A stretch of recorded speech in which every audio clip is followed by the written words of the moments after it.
What's going on, everybody? Mr. J. Gilbert here, and we got average takes for Monster Hunter Wilds. We're going to talk about things in this game, of my review of it, my interpretation of it, from mounts to Palicos to the quest board system, base camps, and monster farming, and even the difficulty. Be sure to like, comment, subscribe, do all the things and stuffs, and let me know what you think of Monster Hunter Wilds in the comments below, and everything that I talked about throughout my average take. At first, the secret was a negative for me. You know, Monster Hunter's always been a tracking expedition through the wilderness, gathering resources along the way to make your mega potions, your flash pods, your antidotes, and so much more. OG hunters will actually remember the pain of having to paintball your monsters before it leaving a locale. And if you forgot to paintball it, you just had to look up in the sky to try to find it and see where it went into the next location. You know, the addition of mounts in this game has really kind of streamlined that hunting aspect, if you will. You know, no longer do you actually have to remember the locations or even find the secret routes because your mount does that automatically for you. Now, I do honestly think that Capcom has made the levels in Monster Hunter Wilds so intricate, so confusing that you literally need a mount just to traverse it.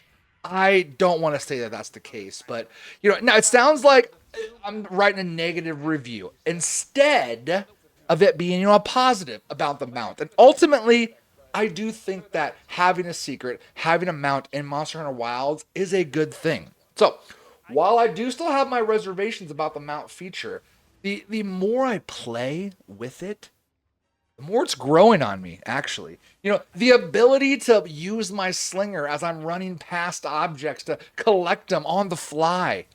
It's great.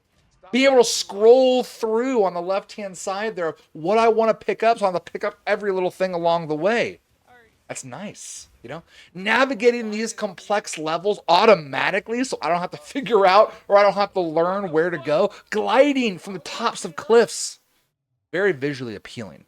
So probably the most important feature is calling my secret to come get me out of a fight. Basically, when I need to heal or when I need to sharpen. At first, I hesitated. I hated this option. It felt so cheap. It felt like it diminished the fight. But however, the more I use it, the more I'm starting to kind of come to terms with it, right? Starting to understand that sharpening quickly, being able to jump off and get those mount animations, be able to mount the monster simultaneously right after sharpening. Very exhilarating. It's very nice. To be fair, there does need some nerfs to happen, right? There needs to be some things that I wish they would have installed at the beginning of the game. For example, when this game released and mounts were introduced, they should have had it to where monster roars scared away your secret. But the more you use it, the more experience that you get with your secret in battle, the more your mount gets used to all those monster roars and doesn't get as skittish. You would have to do this kind of leveling system with each levels of the monsters you go across. Low rank, high rank, tempered monsters, and even master rank when we get that eventually. So I feel like that system would have been really nice. Too late now, of course, but having a leveling system to where your secret gets more comfortable with you and more comfortable in battle would have been really nice. Oh, those cute, lovable feline companions are back. They're such a staple in the Monster Hunter franchise, except for a little wrinkle. In Wild, you can actually have them voice acted instead of just meowing the whole time. Very cool, very interesting spin on it, but unfortunately, my Palico review for Wilds is met with a lot of criticism. My biggest complaint so far is the leveling system. In Wilds, there's a set number of kind of easy fetch quests or easy monster hunting quests. And once you get all of those quests and once you complete all of those quests, your Palico then has all of the skills. And then will subsequently use all of those skills in its arsenal within a fight. That may sound great, that may sound wonderful, and in theory, it's cool. But it's cheapened the experience, if you will. I really like how Capcom approached it in Monster Hunter World. What happened was you had a focus that you wanted your Palico to have. You wanted to have a healing focus. You wanted to have a flash pod focus, trap focus, distraction focus, plunder blade focus. You could do that. And through skills and through experience, you would unlock the full potential. Yes, that made it a little bit more grindy, but it also gave you a sense of accomplishment when you finally reach that max level. Whereas now, your Palico will have all of them and will randomly use them throughout the fights. Not to mention, the AI of the Palico in Wilds is absolutely correct. It knows exactly where to put the trap in the most opportune moment, in the most opportune location. Healing you constantly, plundering automatically, trapping automatically. It knows exactly what to do and when to do it, almost handholdy, if you will. Now, obviously, everyone hates the fact that their felines, feline family, their lovable chef cats, are not in the game. Capcom already addressed this, and they will be coming shortly in a future update. But that doesn't take away from the fact that these Palicos in World kind of seemed underpowered. Now in Wilds, they seem overpowered, I feel.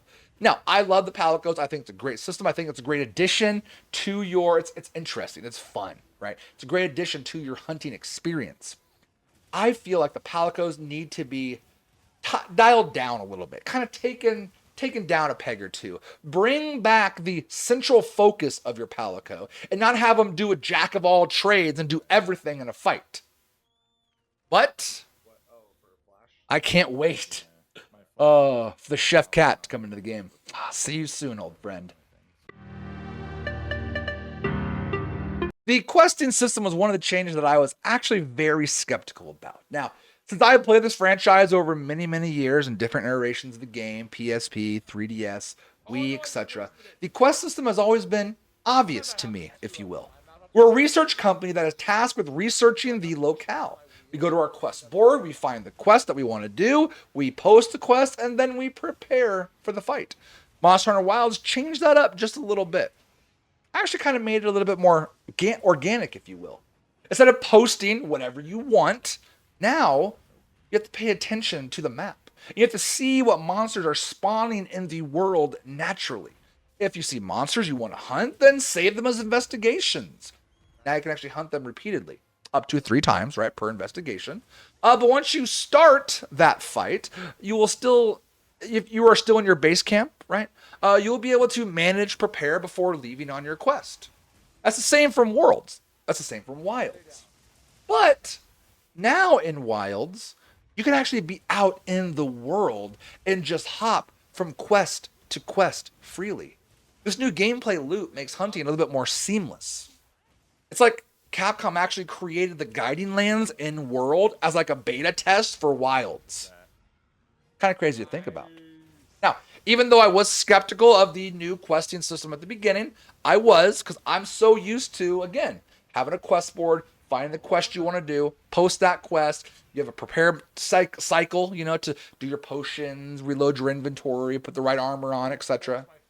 Then you load the fight and go. But now Wilds has kind of created this seamless, immersive world that is really growing on me. You can still do all those preparations beforehand. Unless you're out in the world, then you have to come back to a base camp and, do all that stuff. But now they've actually had to where you can build mobile base camps all around the map. It's really made the hunter aspect of Monster Hunter more lifelike, more engaging.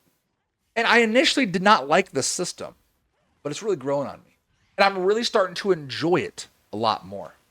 For all of you that remember the old days, there's a lot less capture and gathering quests so far in Wild. I remember, oh gosh, the transporting of wyvern eggs and that stupid Kulayaku poking you in the butt and making you drop your egg. Or you have a mommy Raytheon with her roar, and then you drop your egg. But you don't just drop that. You drop your jock strap as well. It's that ear-piercing scream. It's like nails on a chalkboard. Anyway. Much like my Palico take, I have a lot of criticism for the material farming loop and then the overall base camps of Wilds. First, I'm going to talk about the material farming. Quite frankly, I just feel like it's a lot easier. Now, I remember having to grind for medullas or gems, and it was an actual grind. Most of the time, you had to have certain conditions for it to drop. Like breaking both wings, or cutting off the tail, or breaking the head, or sometimes even having to do all of those things just to get a gem to drop. Go to the tail. But now, you actually see the exact materials that will drop when completing the mission. I don't like that. To add longevity to the game, sometimes you have to just leave it up to RNG. Farming a monster. Now, you kill a monster 2 or 3 times, and you'll have all the resources you need to craft the whole set. So many players are complaining about not having more to do. Well, part of that loop is the material acquisition. It's a lot easier now. Side note, this game will continue to have tons of updates over its lifespan. You guys ever think of that? Can people stop complaining about it running out of content? Go play other games until the new content comes out. You can always come back to this one. It's okay. It's okay to take a break from a game, go play other games, and then come back and play this game. But what happens is people want to complain that, oh, there's not enough content. I've already sunk 110 hours into this game and there's no content. How is there no content when you already sunk over 100 hours into the game? When they're doing the first title update a month after the game released, a little over a month after the game released, they're already having a free title update. They will continue to have monsters and quests and high rank and master rank, all that updated throughout its lifespan. But you don't want to complain that there's no content in the game. You know what would happen? It's a double-edged sword that once there is a lot of content in the game, then people find a way to complain that there's meaningless content now. Now it's just bloated content. Content for sakes of content. I don't understand that. You want more content, and then you complain when there is more. It's a never-ending cycle. It's a never-ending loop. Sorry, I got on a little tangent, by the way. But back to the topic. Base camps is another source of my frustration, if you will. Now, I'm starting to get used to the system, but at first I was really, really against it. I didn't like it. What happens is, throughout the game, there are various zones and camps that you'll be using that do different things. Once you are in those zones, you can then check for the monster. So I understand. I get it. The game wants you to go to these different zones because then once you're in those zones, you can see what monsters are roaming out in the world. And you can set those as investigations. And you can come back and fight them. I understand. But I'm going to be honest with you. I miss Astera. I do. I miss having one central hub, one base that has everything in it. And I don't have to keep traveling from zone to zone just to go to the forge. Or just to go item collect, or whatever it may be. I miss Astera that has everything right there. But now let's talk about probably the most controversial topic that has surrounded Wilds. That's the difficulty. I'm just going to give my initial impression of the difficulty first, and then I'll kind of go into the details of why I think that. The game is easier. Now, I won't flat out say that it's easy because you have to consider a variety of things when you give that claim. Me, I'm a longtime veteran of the franchise. I've played many different games across many different consoles. So I already know the pace of the game. I already know how to use items. I already know how to read monster attack animations. I already know how to navigate the UI, even though in Wilds the UI is very confusing. I get that. I already know how to craft all the items that I need and use those set items. I know how to build bombs, set traps, trank bombs, how to make antidotes. I know how to do all those things already. I don't have to learn that for the first time. And because of that, all of these things would make it easier for me to jump into. So I understand that the game is easier. I'm not saying easy because there is still a challenge. There's still a learning curve behind Monster Hunter Wilds. But I do think the game is easier. And I'm going to get into that. I bet if you went right now back to a world that you would think that that game is easy to you. Side note, people need to stop the compare-itis between World and Wilds. Monster Hunter World had multiple DLCs, free content, collaboration events. I say DLCs, they only had the one. They had Iceborne, but they had collaboration events, right? They had free title updates. They had different other free content and collaboration events. All of that, right? I call them as DLCs, right? But they had multiple different things that added to the game. Right now, we see World as this complete package.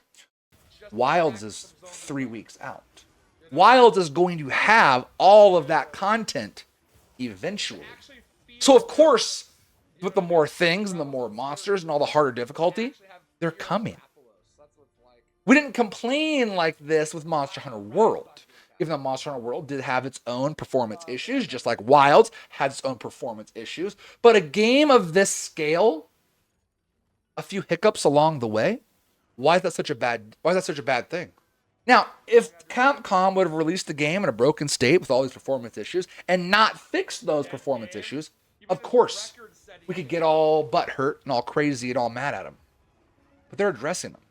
They're addressing them rather quickly and giving us a free content update rather quickly. We, as in the average consumer, does not know what it takes to build a game. Does not know what it takes to design a game, to perform it, to enhance a video game, to make sure it runs smoothly across millions of platforms and consoles. But yet we want to criticize so much, yet we don't even know behind the scenes what it takes. I, on the other hand, want to give them the benefit of the doubt. Maybe I want to give them the benefit of the doubt because I'm a big fan of the series and I think they've done a great job. But why do we have to be so negative for negative's sake? For content, right? We want to have something to complain about because that's what gets the views. That's what gets the likes. And I'm sure my take right now will fall on deaf ears and a lot of you will say, oh, he doesn't know what he's talking about. But I choose to think optimistically. And I say, you know what? I know your track record. I know what you do with the games. And I know that you're going to do a good job. And I know that you're going to give us what we need and want down the road. So I will always come back to the game and try it out. So back to the difficulty, if you will. I don't think that they should make the monsters harder because that's what high rank's for. That's what tempered's for. That's what master rank is for. We'll get all of that later. What I think they should have done is I think they should have ramped up the monster aggression a little bit more to kind of get your hearts pounding during the fight. I mean, for God's sake, fighting a guardian Ebony Otogoron. He should hardly sit still. But in Wilds, he hardly moved around. I remember in World, when I was fighting any of the Otogorons, I was running all over the map. They were running all over the map. They were pushing me all over the map. But not in Wilds. I feel the monster aggression is toned down a little bit, right? We don't need to make them hit more or hit harder. We don't need to give them more life points. Just make them a little more aggressive. They're huge monsters. They should be all over us. But they're not. That's where I feel the difficulty lies. It's not in how hard they hit. It's not in their life points, their health points. I think it's their aggression that needs to be turned up just a little bit. But that's the whole point of high rank, right? But even in high rank in the game, even tempered monsters, maybe except for Arkveld and Gore Magala, none of them are really challenging, I felt. I mean, take this for example. I was rocking Doshiguma armor all the way until Zoshia. And then I fought the Otogoron. I was like, oh, wait a second. I really like that armor set. The Ebony Otogoron armor set is kind of OP. So then I farmed that for a little bit to get that armor set, and then I fought Zoshia. And that was it. Base game complete. I was even rocking the Otogoron armor for most of high rank. Until I got Arkveld armor, and that was the in-game armor. But the Otogoron armor lasted me. I had 2 armor sets all game long. Doshiguma, and then the Otogoron. That shouldn't be how it is. In World, you would farm a monster to be able to hunt the next monster. Not the case in Wilds. And again, I think, personally, it's to the aggression of the monsters. None of them really felt like, oh, I have to up than my armor set because this monster's too aggressive. I could rock Doshiguma all the way to the end. Now, there's a saying that goes around gaming these days, and if you try to appeal to everyone, you appeal to no one. While I do think that this game is streamlined and the difficulty has made it a lot more accessible to newer players, I still feel like the game has kept its kind of core Monster Hunter approach. And like I said earlier, in a year, look and see the content that we have a year from now. People will be like, well, I bought the game now. I spent $70. I expect a full, complete game now. I say knock it off. Every game has DLC. Every game has free content. Every game has additions down the road. The amount of time, effort, and resources, all that comes into a game, why not play a game for the longevity instead of the right now? The full base game of Monster Hunter Wilds. If every monster is in it right now, we played it, we got one good month of gaming. Nice! I played Monster Hunter Wilds for one full month and I loved it. You walked right past that. But what about a year from now? We can continue to play it. We can come back to it. We can say, wow, there's new things even a year from now. That drags your $70 out over a long period of time rather than the short chunk that we want. Overall, I do recommend the game. Now, all the criticisms that I said throughout my video, I feel are valid. What do you think of the things that I've said? Again, mounts, I do feel like the secret has a lot of benefits. As a longtime fan of the game, it took me a while to come around to it, but I do still feel like it adds a sense of excitement to the game. Palicos, I feel like need reworked. The Palicos system, a little flawed in my opinion, a little too OP right now. Go back to maybe how it was in World, and I think that'd be a healthy balance. Quest board system, I'm starting to come around to it. Right? I'm starting to understand the kind of living world that we're in right now in Wilds. The farming system, the material farming, a little too easy for me. It kind of takes out having to repeat monsters, right? Refight monsters multiple times. The base camp system, I'll just get used to it, I guess. I do miss Astera from World, but I like having everything in one central hub. And then finally, the difficulty. It is what it is at this point. I think high rank tempered monsters, they're coming. They're going to make the game harder. Base game should be easier. It's the storyline, the story mode. The training wheels come off when you get to high rank. But that's my average take on Monster Hunter Wilds. Let me know what you think of it in the comments below. I appreciate you guys, and we will see you in the next one.